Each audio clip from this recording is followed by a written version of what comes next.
Tonight, a Target 8 investigation gets results. We've learned the DNA taken from prison inmates in our state has helped solve more than 70 crimes, including 5 murders and 24 rapes. Last year, Target 8 investigator Ken Kolker exposed the loophole, allowing prisoners to refuse the DNA test. But after his story aired, lawmakers acted. Tonight, Ken shows us the crimes being solved. Relief. And tears. It's a relief that finally, 18 years since she's passed away, that we can have some kind of a closure. Closure in the 1993 murder of Wanda Musk, a girl he helped raise. A 19-year-old who grew up in Twin Lake but was raped and killed while working at a Flint area party store.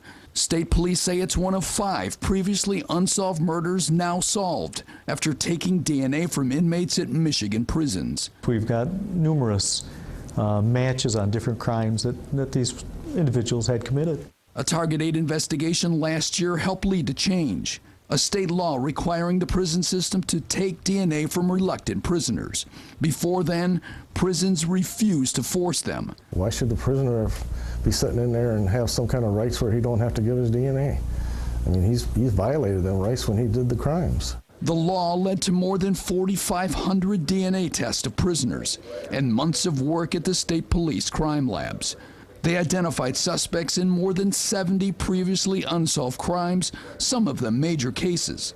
3 of the 5 murders were in Detroit, the 2 others in the Flint area, including the murder of Wanda Musk. Well, that's great. This is the way the case was going to get solved if it ever got solved. Police aren't identifying any of the suspects, including the man in Musk's death.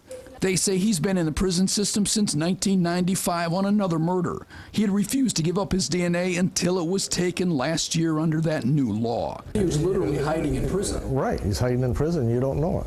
And here are other numbers. Suspects previously hiding in prison.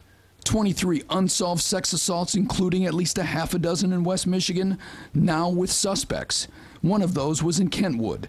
The rest of the cases, about 40, are property crimes, including burglaries and even a drug case. Do you feel that that's a pretty good return on this legislation? You know what I mean? I would say if we solved one homicide, it was worth every bit of it. So all the work that we put into it, to get 70 or more is outstanding, yes. State police have turned over their results to local police, in many cases giving them leads they had never had before. Just like the Wanda Musk case. He was not a person that had been looked at in this particular homicide, so there's a good chance that he would have never been charged and this would have never been solved. Ken Kolker, Target 8.